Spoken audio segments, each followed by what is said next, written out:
తులారాశివారు ఆషాఢమాస పూర్ణిమ అష్టమి సందర్భంగా ఎలాంటి విధి విధానాలు పాటించడం వలన ఐశ్వర్యానికి, ఆనందానికి, విదేశయానానికి, అద్భుత రాజయోగానికి స్వాగతం పలుకుతారో ఈ వీడియోలో సవివరంగా సంపూర్ణంగా తెలుసుకుందాం. తులారాశిలో ఏ నక్షత్రాలు వస్తాయనగా చిత్తా నక్షత్రంలోని 3వ పాదం, 4వ పాదం, స్వాతి నక్షత్రంలోని 4 పాదాలు, విశాఖ నక్షత్రంలోని 1, 2, 3 పాదములు కలిపితే తులారాశి. చాలామందికి పుట్టినటువంటి కాల సమయంలో డేటా ఆఫ్ బర్త్లు లేనటువంటి కారణం వలన పేరు యొక్క మొదటి అక్షరాన్ని అనుసరిస్తూ ఆ రాశిని తెలుసుకునే ప్రయత్నం చేద్దాం.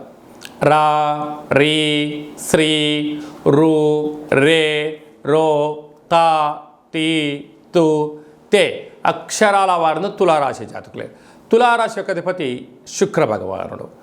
ఈ యొక్క ఆషాఢమాస పూర్ణిమ సందర్భంగా, అష్టమి సందర్భంగా కాళికామాతకు, అమ్మవారికి బోనం తీసుకుని వెళ్ళడం, ఒక మంచి తెల్లటి మట్టి కుండలో కానీ, రాగి బిందెలో కానీ పాలను నీళ్లను తీసుకుని వెళ్ళి అమ్మవారికి శాఖలాగా పోయడము, అలాగనే తెల్లటి కొబ్బరికాయ చిప్ప భాగంలో మనం కొబ్బరికాయను పగలగొడితే లోపల కొబ్బరి తెల్లగా ఉంటుంది.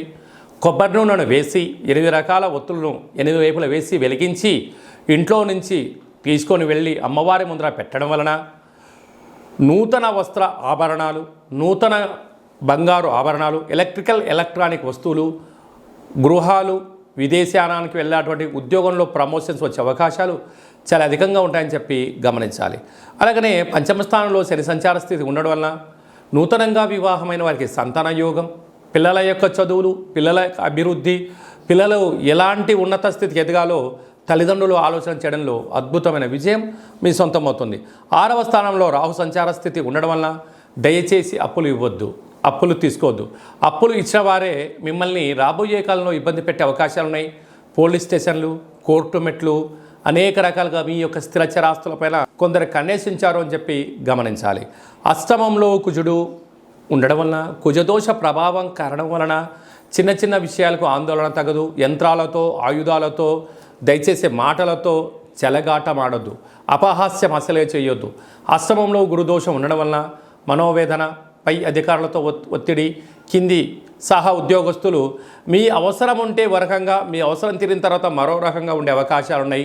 తస్మాత్ జాగ్రత్త. రాజ్యస్థానంలో ఉదాదిత్య రాజయోగం, అక్కడే శుక్రుడు ఉండడం వల్ల ప్రభుత్వ ఉద్యోగం ప్రయత్నం చేసేవారికి చాలా మంచి కాలము.